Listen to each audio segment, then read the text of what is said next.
ಮಾತಾಡ್ತೀನಿ ಮಾತಾಡ್ರಿ ನೀವು. ಇಲ್ಲಿ ರೋಡ್ನಾಗ ಬಂದ್ ನಿಂತು ಕೆಲಸ ಮಾಡುವಂತಲ್ಲಿ ಬಂದ್ ನಿಂತು ರೋಡ್ನಾಗ ಮಾತಾಡ್ತೀರಾ ನೀವು?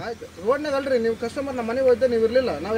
ನಾವ್ ಇರ್ಲಿಲ್ಲ ಅಂತಂದ್ರೆ ಎಲ್ಲಿ ಬೇಕಲ್ಲಿ ಬರೋದು ಆಯ್ತು ನಿಮ್ ಕಾಯ್ದೆ. ಯಾರು ನೋಡಿ ಕೇಳನ್ರಿ, ನಾ ಕಟ್ಟಂಗಿಲ್ಲ ನೋಡ್ರಿ. ನೀವೇನ್ ಮಾಡ್ಕೊಂತೀರಿ? ನಾ ಕಟ್ಟಂಗಿಲ್ರಿ, ನೀವೇನ್ ಮಾಡ್ಕೊಂತೀರಿ? ಯಾವ ಮ್ಯಾನೇಜರ್ಗೆ ಮಾತಾಡ್ಬೇಕ್ರಿ?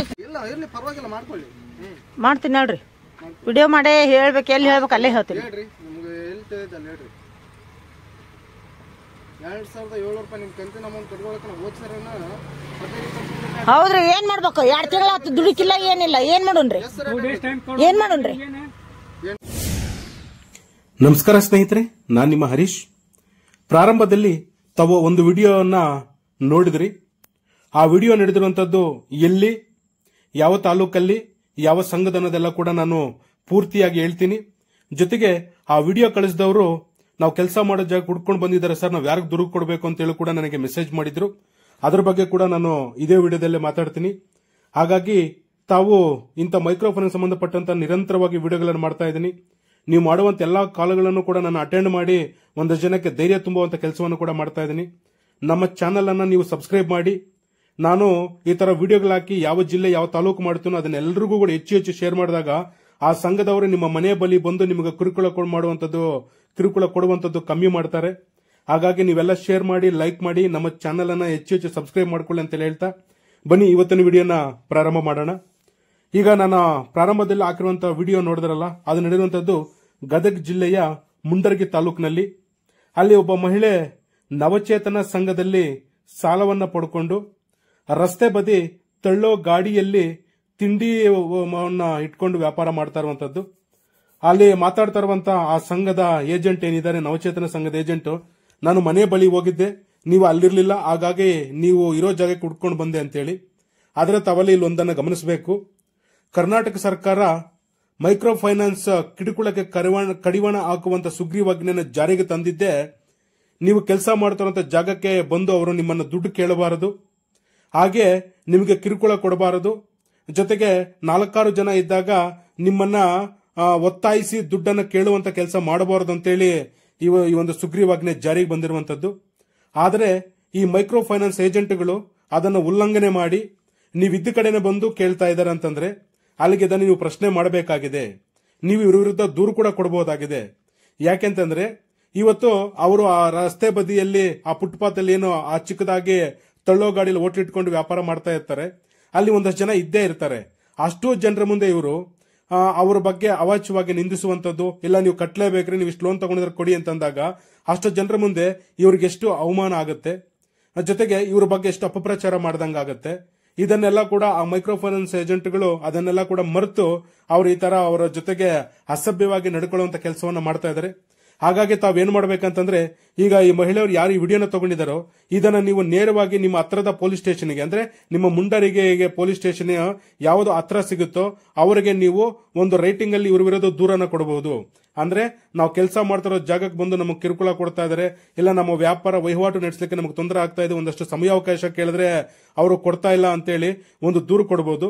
ಇಲ್ಲ ಅವರು ನಿಮ್ಮ ಅಂಗಡಿ ಹತ್ರ ತುಂಬಾ ಹೊತ್ತು ಕೂತ್ಕೊಂಡ್ರು, ನಿಮ್ಮ ಮನೆಗಳ ಹತ್ರ ತುಂಬಾ ಹೊತ್ತು ಕೂತ್ಕೊಂಡ್ರು, ಎದ್ದೋಗ್ತಾ ಇಲ್ಲ ಅವ್ರು ಎಷ್ಟು ಹೇಳಿದ್ರು ಅಂದ್ರೂ ಕೂಡ ನೀವೊಂದು ಕೆಲಸವನ್ನ ಮಾಡಬಹುದು. 112 ಅಂತೇಳಿ ನಂಬರ್ ನೆನಪಿಟ್ಕೊಳ್ಳಿ. 112 ಇದು ಪೊಲೀಸ್ ಅವರ ಒಂದು ಪೆಟ್ರೋಲ್ ಗಾಡಿ ನಂಬರ್. ನೀವು ಅವ್ರಿಗೆ ಫೋನ್ ಮಾಡಿದ್ರೆ ನೇರವಾಗಿ ನೀವಿದ್ದ ಜಾಗಕ್ಕೆ ಪೊಲೀಸರು ಬಂದು ನಿಮಗೆ ಏನು ತೊಂದರೆ ಆಗ್ತಾ ಇದೆಯೋ ಅದರಿಂದ ನಿಮ್ಮನ್ನ ಅವರು ಸೇವ್ ಮಾಡುವಂತ ಕೆಲಸವಾದರೂ ಆ ಪೊಲೀಸ್ ಅವರು ಮಾಡ್ತಾರೆ. ಹಾಗಾಗಿ ತಾವೆಲ್ಲ ಕೂಡ ಅದನ್ನ ಗಮನದಲ್ಲಿ ಇಟ್ಕೋಬೇಕು. ಹಾಗೆ ಇನ್ನೂ ಒಂದಷ್ಟು ಜನ ನನಗೆ ವಾಯ್ಸ್ ರೆಕಾರ್ಡ್ ಕೂಡ ಕಳಿಸಿದ್ರು.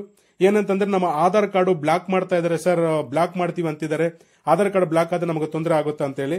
ಈ ಹಿಂದಿನ ವಿಡಿಯೋದಲ್ಲೂ ಕೂಡ ನಾನು ಹೇಳಿದೆ, ಯಾವುದೇ ಕಾರಣಕ್ಕೂ ಆಧಾರ್ ಕಾರ್ಡ್ ಅನ್ನ ಬ್ಲಾಕ್ ಮಾಡುವಂತ ಅವಕಾಶ ಯಾರಿಗೂ ಇಲ್ಲ. ಅವರು ನಿಮ್ಮನ್ನ ಆ ರೀತಿ ಎದುರಿಸ್ತಾ ಇದಾರೆ ಅಷ್ಟೇ. ಎದುರಿಸ್ತಿ ಅಂದ್ರೆ ಆಧಾರ್ ಕಾರ್ಡ್ ಇಲ್ಲ ಅಂದ್ರೆ ಇವತ್ತು ಏನು ಕೆಲಸಗಳು ನಡೀತಾ ಇಲ್ಲ. ಹಾಗಾಗಿ ಆಧಾರ್ ಕಾರ್ಡ್ ಹೆಸರು ಹೇಳಿ ನಾವು ಇವ್ರಿಗೆ ಬ್ಲಾಕ್ ಮಾಡ್ತೀವಿ ಅಂತ ಎದುರ್ಕೊಂಡಾದ್ರೂ ದುಡ್ಡು ಕಟ್ತಾರೆ ಅಂತ ಹೇಳಿ. ಆದ್ರೆ ಅದಕ್ಕೆ ನೀವು ಯಾರು ಕೂಡ ಎದುರ್ಕೋಬೇಡಿ. ಯಾಕಂದ್ರೆ ಆಧಾರ್ ಕಾರ್ಡ್ ಅಂತ ಬ್ಲಾಕ್ ಮಾಡಕ್ಕಾಗಲ್ಲ. ಅಂದ್ರೆ ಅವ್ರೇನಾದ್ರೂ ನೀವು ಓವರ್ ಡ್ಯೂ ಆಯ್ತು ಅಂತಂದ್ರೆ ಸಿವಿಲ್ ಸ್ಕೋರ್ ಕಮ್ಮಿ ಆಗುತ್ತೆ. ಆ ಸಿಬಿಲ್ ಸ್ಕೋರ್ ಕಮ್ಮಿ ಆಯ್ತಂದ್ರೆ ನೀವು ಬೇರೆ ಕಡೆ ಒಂದಷ್ಟು ದಿನಗಳ ನಿಮ್ಗೆ ಲೋನ್ ಸಿಗಲ್ಲ, ಅಷ್ಟು ಹೊರತುಪಡಿಸಿದ್ರೆ ಅವ್ರು ಇನ್ನೇನು ಮಾಡಕ್ಕಾಗಲ್ಲ. ಆದರೂ ಕೂಡ ಇನ್ನೊಂದು ಜನ ಇವರು ಮತ್ತೆ ಮತ್ತೆ ಮನೆ ಹತ್ರ ಬರ್ತಾ ಇದಾರೆ ಸರ್ ಯಾಕೆ ಅಂತ ಕೇಳಿದ್ರೆ, ಆಗ ಅದಕ್ಕೆ ನಾನು ಏನ್ ಹೇಳ್ತೀನಿ ಅಂತಂದ್ರೆ, ಅವರು ಯಾವುದೇ ಕಾರಣಕ್ಕೂ ನಾವು ಪೊಲೀಸ್ ಸ್ಟೇಷನ್ಗೆ ಹೋಗ್ತೀವಿ, ಕೋರ್ಟ್ಗೆ ಹೋಗ್ತೀವಿ ಅಂತ ನಿಮ್ಮನ್ನು ಎದುರಿಸ್ತಿದಾರಂತೆ. ಆದರೆ ಯಾವುದೇ ಕಾರಣಕ್ಕೆ ಮೈಕ್ರೋ ಫೈನಾನ್ಸ್ ಅವರು ಯಾವುದೇ ಪೊಲೀಸ್ ಸ್ಟೇಷನ್ಗೆ, ಯಾವುದೇ ಕೋರ್ಟ್ಗೂ ನಿಮ್ಮ ಚೆಕ್ಗಳು ಬೌನ್ಸ್ ಮಾಡಿ ಹೋಗಲ್ಲ. ಯಾಕೆಂತಂದ್ರೆ ಇವರು RBI ನ ಆದೇಶವನ್ನ ಉಲ್ಲಂಘನೆ ಮಾಡಿ ಇವರು ಅಧಿಕ ಬಡ್ಡಿಯನ್ನ ವಿಧಿಸ್ತಾ ಇದ್ದಾರೆ. 18ರಿಂದ 24% ಇರಬೇಕಾದಂತ ಬಡ್ಡಿ ವರ್ಷಕ್ಕೆ ಇವ್ರೇನ್ ಮಾಡ್ತಾ ಇದಾರೆ, 34-37ವರೆಗೂ ಕೂಡ ಬಡ್ಡಿ ಹಾಕ್ತಾ ಇದ್ದಾರೆ. ಇವರು ಕೋರ್ಟ್ಗೆ ಹೋದ್ರೆ ಕೋರ್ಟ್ ಮೊದಲು ಇವರಿಗೆ ಚೀಮಾರಿ ಹಾಕುತ್ತೆ. ಹಾಗಾಗಿ ಇವರು ಯಾವುದೇ ಕಾರಣಕ್ಕೂ ಪೊಲೀಸ್ ಸ್ಟೇಷನ್ಗೂ ಕೋರ್ಟ್ಗೆ ಹೋಗಕ್ಕೆ ಅವಕಾಶಗಳೇ ಇಲ್ಲ. ನಿಮಗೆ ಆ ರೀತಿ ಎದುರಿಸ್ತಾ ಇದಾರೆ ಅಷ್ಟೇ. ದಯವಿಟ್ಟು ನೀವ್ಯಾರು ಕೂಡ ಅವ್ರ ಕೋರ್ಟ್ಗೆ ಹೋಗ್ತೀನಿ ಅಂದ್ರೆ ಧಾರಾಳವಾಗಿ ಹೋಗಿ ಅಂತೇಳಿ. ಯಾಕೆಂತಂದ್ರೆ ಇವತ್ತು ಮೈಕ್ರೋ ಫೈನಾನ್ಸ್ ಸುಗ್ರೀವಾಜ್ಞೆಯಲ್ಲಿ ಜಾರಿಗಾಗಿರೋದು ಏನಪ್ಪಾ ಅಂತಂದ್ರೆ, ನಿಮ್ಮ ಮೇಲೆ ಯಾವುದೇ ಕಾರಣಕ್ಕೂ ಈ ಮೈಕ್ರೋ ಫೈನಾನ್ಸ್ ಏಜೆಂಟ್ಗಳು ಕೋರ್ಟ್ಗೆ ಹೋಗಂಗಿಲ್ಲ. ನಿಮ್ಮ ಚೆಕ್ ಬೌನ್ಸ್ ಆಯ್ತಂತನೋ, ಇಲ್ಲ ನಿಮ್ಮ ಅಪಾಯಿಂಟ್ಮೆಂಟ್ ಪೇಪರ್ ಇದೆ ಅಂತನೋ, ಇಲ್ಲ ಅಂತಂದ್ರೆ ನಿಮ್ಮ ಯಾವ್ದಾದ್ರು ಜಮೀನು ಪತ್ರಗಳು ಇಟ್ಕೊಂಡವರು ಕೋರ್ಟ್ಗೆ ಹೋಗಿ ನಿಮ್ಮ ಮೇಲೆ ಕೇಸ್ ಆಗುವಂತ ಅವಕಾಶ ಈಗ ಸರ್ಕಾರ ಕೊಟ್ಟಿಲ್ಲ. ಒಂದ್ ವೇಳೆ ಕೋರ್ಟ್ಗೆ ಹೋದ್ರು ಕೂಡ ಕೋರ್ಟಲ್ಲಿ ಆ ಕೇಸ್ ವಜಾ ಆಗುತ್ತೆ. ಇದೆಷ್ಟೋ ಜನಕ್ಕೆ ಗೊತ್ತಿಲ್ಲ. ಹಾಗಾಗಿ ತಾವೆಲ್ಲ ಕೂಡ ಇದ್ರ ಕಡೆ ಕೂಡ ಗಮನ ಹರಿಸಿ. ಜೊತೆಗೆ ನಾನು ಹಿಂದೆ ವಿಡಿಯೋದಲ್ಲಿ ಹೇಳಿದ್ದೆ, ನನ್ನ ಒಂದು ನಂಬರ್ ಅನ್ನ ನಾನು ಆಫೀಸ್ ನಂಬರ್ ಕೊಡ್ತೀನಿ, ನೀವು ಅದಕ್ಕೊಂದು ಹಾಯ್ ಅಂತ ಹಾಕಿದ್ರೆ ನಾನು ಆ ಸುಗ್ರೀವಾಜ್ಞೆ ಕಾಪಿಯನ್ನು ನಿಮ್ಗೆಲ್ಲ ಹಾಕ್ತೀನಿ. ಕರ್ನಾಟಕ ಸರ್ಕಾರ ಕನ್ನಡದಲ್ಲೇ ಅದನ್ನು ಮುದ್ರಣ ಮಾಡಿ ಆ ಒಂದು ಸುಗ್ರೀವಾಜ್ಞೆ ಒಂದು ಪ್ರತಿಯನ್ನ ಕೊಟ್ಟಿದೆ. ಅದನ್ನು ನೀವು ಸರಿಯಾಗಿ ಓದಿಕೊಂಡ್ರೆ ಅದರಲ್ಲಿ ಅನೇಕ ಅಂಶಗಳಿದೆ. ಅದನ್ನು ಓದಿಕೊಂಡ್ರೆ ನೀವು ಆ ಮೈಕ್ರೋ ಫೈನಾನ್ಸ್ ಅವ್ರ ಜೊತೆ ಯಾವ ರೀತಿ ಮಾತಾಡಬೇಕು, ನಿಮಗೆ ಅದರಲ್ಲಿ ಏನು ಅನುಕೂಲಗಳಿದೆ, ಆ ಬೆನಿಫಿಟ್ಸ್ ಎಲ್ಲ ನೀವು ತಿಳ್ಕೊಂಡಾಗ ಅವರ ಜೊತೆ ಯಾವ ರೀತಿ ಮಾತಾಡಬಹುದು ಅನ್ನೋದು ಕೂಡ ನಿಮಗೂ ಅರ್ಥ ಆಗುತ್ತೆ. ಹಾಗಾಗಿ ನಾನು ಜನ ಕಳಿಸಿದ್ದೆ. ಇನ್ನು ಯಾರಿಗಾದ್ರೂ ಬೇಕಂದಾಗ ನಮ್ಮ ಆಫೀಸ್ ನಂಬರ್ ಇದೇ ವಿಡಿಯೋದಲ್ಲೇ ಡಿಸ್ಪ್ಲೇ ಆಗ್ತಾ ಇರುತ್ತೆ. ಅದನ್ನ ನೀವು ನೋಡಿ ನನಗೆ ಹಾಯ್ ಅಂತ ಹಾಕಿ ನಾನು ಖಂಡಿತವಾಗ್ಲೂ ಕೂಡ ಆ ಒಂದು ಏನು ಸುಗ್ರೀವಾಜ್ಞೆ ಒಂದು ಇದನ್ನ ನಿಮಗೆಲ್ಲ ಹಾಕ್ತೀನಿ ಕಾಪಿಯನ್ನ. ಮತ್ತೆ ಅದರ ಜೊತೆಗೆ ಇನ್ನೊಂದಷ್ಟು ಜನ ಮನೆಗಳ ಬರೀ ಬಂದು ಮಾತಾಡೋದ್ರ ಬಗ್ಗೆ ಕೂಡ ಹೇಳಿದ್ರಿ. ಅದ್ರ ಬಗ್ಗೆ ಕೂಡ ಅಷ್ಟೇ, ನೀವು ವಿಡಿಯೋನ ತೆಗೆದು ನನಗೆ ಹಾಕಿ, ಜೊತೆಗೆ ನಿಮ್ಮ ಜಿಲ್ಲೆ ತಾಲೂಕುಗಳನ್ನು ಕೂಡ ನನಗೆ ಹಾಕಿ. ನೀವು ಹೆಚ್ಚು ವಿಡಿಯೋಗಳು ಮತ್ತೆ ಅವರು ಫೋನಲ್ಲಿ ನಿಮಗೆ ಬೆದರಿಕೆ ಹಾಕಿದಾಗ ಕಟ್ಟಲೇಬೇಕು ಅಂತಂದಾಗ ಕೂಡ ನೀವು ಅದನ್ನ ರೆಕಾರ್ಡ್ ಮಾಡಿ ನಮ್ಮ ಗಮನಕ್ಕೆ ತಂದಾಗ, ನಾನು ಒಂದಷ್ಟು ಜನ ಯಾರು ಈ ಮೈಕ್ರೋ ಫೈನಾನ್ಸ್ ಕಿರುಕುಳ ಅನುಭವಿಸ್ತಾ ಇದ್ದಾರೋ ಅವರಿಗೆ ಧೈರ್ಯ ತುಂಬುವಂತ ಕೆಲಸವನ್ನು ನಾನು ನಿರಂತರವಾಗಿ ಮಾಡ್ತಾ ಇದ್ದೀನಿ. ಹಾಗಾಗಿ ನನ್ನನ್ನು ಕೂಡ ನೀವೆಲ್ಲ ಬೆಂಬಲಿಸಿ. ನಾನು ಯಾವ ಜಿಲ್ಲೆ ತಾಲೂಕು ಸಂಬಂಧಪಟ್ಟಂತೆ ವಿಡಿಯೋ ಮಾಡ್ತಾ ಇದ್ದೀನೋ ಅದನ್ನೆಲ್ಲ ಕೂಡ ನೀವು ನಿಮ್ಮ ಸ್ನೇಹಿತರಿಗೆ ಮತ್ತೆ ಎಲ್ರಿಗೂ ಕೂಡ ಶೇರ್ ಮಾಡಿ. ಅವ್ರಿಗೂ ಕೂಡ ನಮ್ಮ ಕಚೇರಿ ನಂಬರ್ ಅನ್ನ ಕೊಡಿ. ಅವ್ರಿಗೇನಾದ್ರೂ ಸಮಸ್ಯೆ ಆಗ್ತಾ ಇದ್ರೆ ಇಡೀ ರಾಜ್ಯಾದ್ಯಂತ, ಇಡೀ ಕರ್ನಾಟಕದಲ್ಲಿರುವಂತಹ 32 ಜಿಲ್ಲೆಗಳಲ್ಲೂ ಕೂಡ ಎಲ್ಲೇ ಸಮಸ್ಯೆ ಆದರೂ ಕೂಡ ಎಲ್ರಿಗೂ ಕೂಡ ಈ ವಿಡಿಯೋನ ತಾವೆಲ್ಲ ಕೂಡ ಶೇರ್ ಮಾಡಿ. ಅದರ ಜೊತೆಗೆ ಈ ಮೈಕ್ರೋ ಫೈನಾನ್ಸ್ ಅವರು ಈ ಜನರ ಬಳಿ ಮತ್ತೆ ನಿರಂತರವಾಗಿ ಈ ಕಿರುಕುಳ ಕೊಟ್ಟಾದ್ರೂ ದುಡ್ಡು ವಸೂಲಿ ಮಾಡ್ತಾ ಇದ್ದಾರೆ. ಈಗ ಮೊನ್ನೆ ಒಬ್ಬ ಮ್ಯಾನೇಜರ್ ಮಾತಾಡ್ತಿದ್ದಾಗ, ನೀವು ಕಟ್ಟಕ್ಕಾಗಲ್ಲ ಅಂದ್ರೆ ಬಿಡ್ರಿ, ನಾನು ಸಂಘದವ್ರಿಗೆ ಹೇಳ್ಬಿಡ್ತೀನಿ, ಬರ್ತೀವಿ ನಾವೆಲ್ಲ ಸಂಘದವ್ರ ಮನೆ ಹತ್ರಕ್ಕಂತೆಲ್ಲ ಹೇಳ್ತಾ ಇದ್ರು. ಅಂದ್ರೆ ಅವರು ಮನೆ ಹತ್ರ ಬಂದು ಕೂಡ ಕೇಳ್ತಾ ಇದಾರೆ. ನೀವು ಒಂದು ಕೆಲಸ ಮಾಡಿ, ಅವ್ರೇನಾದ್ರೂ ಆತರ ಮನೆ ಹತ್ರ ಬಂದು ಕಿರುಕುಳ ಕೊಡ್ತೀವಿ ನೀವು ಕೇಳ್ತೀರಂದಾಗ ನೀವು ಒಂದಷ್ಟು ಸಮಯಾವಕಾಶವನ್ನ ಕೇಳಿ, ಅವ್ರನ್ನ ಕಟ್ಟಬೇಡಿ ಅಂತ ನಾನು ಯಾವುದೇ ಕಾರಣಕ್ಕೂ ಯಾವ ವಿಡಿಯೋದಲ್ಲೂ ಕೂಡ ಹೇಳ್ತಾ ಇಲ್ಲ. ಯಾಕೆಂತಂದ್ರೆ ನೀವು ಸಾಲವನ್ನು ತಗೊಂಡಿರೋದು ಇವತ್ತಲ್ಲ ನಾಳೆ ಅದನ್ನು ಕಟ್ಟಬೇಕಾಗ್ತದೆ. ಆದರೆ ಅದಕ್ಕೆ ಒಂದಷ್ಟು ಸಮಯಾವಕಾಶವನ್ನ ತಗೊಂಡು ಹಂತವಾಗಿ ಕಟ್ಟೋಕೆ ಅವಕಾಶ ಇದೆ. ಹಾಗಂತೇಳಿ ಅವರು ನಿಮಗೆ ನಿರಂತರವಾಗಿ ಕಟ್ಟಲೇಬೇಕು ಅಂತೇಳಿ ವಾರದ ಲೆಕ್ಕದಲ್ಲಿ 15 ದಿನಕ್ಕೊಂದೇ, ತಿಂಗಳಿಗೊಂದ್ಸರಿ ಕಿರುಕುಳ ಕೊಡ್ಲಿಕ್ಕೆ ಈಗ ಕರ್ನಾಟಕ ಸರ್ಕಾರ ಇಲ್ಲ. ಮಾನ್ಯ ಮುಖ್ಯಮಂತ್ರಿಗಳು ಹೇಳಿದ್ದಾರೆ, ಯಾರಾದರೂ ಕಿರುಕುಳ ಕೊಟ್ರೆ ನೀವು ದೂರನ್ನು ಕೊಡಿ, ತಕ್ಷಣ ಕ್ರಮ ತಗೊಂತಾರ ಅಂತೇಳಿ. ಆದ್ರೆ ನೀವು ಯಾರು ಕೂಡ ದೂರು ಕೊಡ್ತಾ ಇಲ್ಲ. ದೂರು ಕೊಡದಿದ್ದಾಗ ಪೊಲೀಸರಾಗ್ಲಿ ಸರ್ಕಾರ ಆಗ್ಲಿ ಈ ಮೈಕ್ರೋ ಫೈನಾನ್ಸ್ ಏಜೆಂಟ್ ಮೇಲೆ ಕ್ರಮ ತಗೊಳ್ಳಕ್ಕೆ ಸಾಧ್ಯ ಆಗೋದಿಲ್ಲ.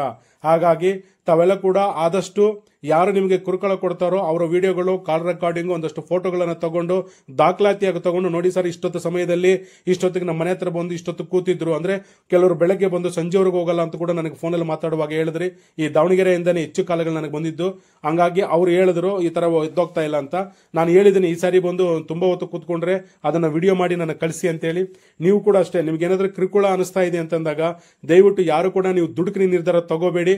ಯಾರು ಕೂಡ ತಾವು ಪ್ರಾಣ ಕಳ್ಕೊಳ್ಳುವಂತ ಸಾಹಸಕ್ಕೆ ಕೈ ಹಾಕಬೇಡಿ.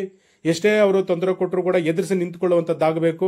ಹಾಗಾಗಿ ಈ ಮೈಕ್ರೋ ಫೈನಾನ್ಸ್ ಸುಗ್ರೀವಾಜ್ಞೆ ಏನಿದೆ ಇದನ್ನ ಹಂತವಾಗಿ ವಿವರಿಸಿ, ಅದರಲ್ಲಿ ಏನೆಲ್ಲ ಅನುಕೂಲಗಳು ನಿಮಗೆಲ್ಲ ಇದೆ, ಮೈಕ್ರೋ ಫೈನಾನ್ಸ್ ಏಜೆಂಟ್ಗಳನ್ನ ನೀವು ಯಾವ ರೀತಿ ಎದುರಿಸಬಹುದು, ಅವರು ಯಾವ ರೀತಿಯಾಗಿ ನಿಮ್ಮನ್ನ ದುಡ್ಡು ಕೇಳಬೇಕು ಅನ್ನೋದು ಕೂಡ ನಾನು ಹೇಳ್ತಾ ಇದ್ದೀನಿ. ಅವರು ಸೌಜನ್ಯವಾಗಿ ನಿಮ್ಮನ್ನ ಯಾವುದೇ ರೀತಿ ಬೈದಿರಾ, ಪ್ರೀತಿಯಿಂದ ಯಾವಾಗ ಕಟ್ತೀರಾ ಅಂತ ಕೇಳಬೇಕು, ಸಮಯಾವಕಾಶನ ಕೇಳಬೇಕು. ಜೊತೆಗೆ ನೀವೇ ಹೋಗಿ ಆಫೀಸ್ ಹತ್ರ ಕಟ್ಟಿ ಅಂತ ಹೇಳಿದೆ ಮೈಕ್ರೋ ಫೈನಾನ್ಸ್ ಸುಗ್ರೀವಾಜ್ಞೆ. ಅವ್ರು ನಿಮ್ಮ ಮನೆಯವರೆಗೂ ಬರುವಂತ ಅವಕಾಶ ಕೂಡ ಇಲ್ಲ. ಇದೆಲ್ಲ ಕೂಡ ನಿಮಗೆ ತಿಳಿಬೇಕಂತೇಳಿ ನಾನು ಮತ್ತೆ ಈ ಮೈಕ್ರೋ ಫೈನಾನ್ಸ್ ಸಂಬಂಧಪಟ್ಟಂತ ವಿಡಿಯೋಗಳನ್ನು ಮಾಡ್ತಾ ಇದ್ದೀನಿ.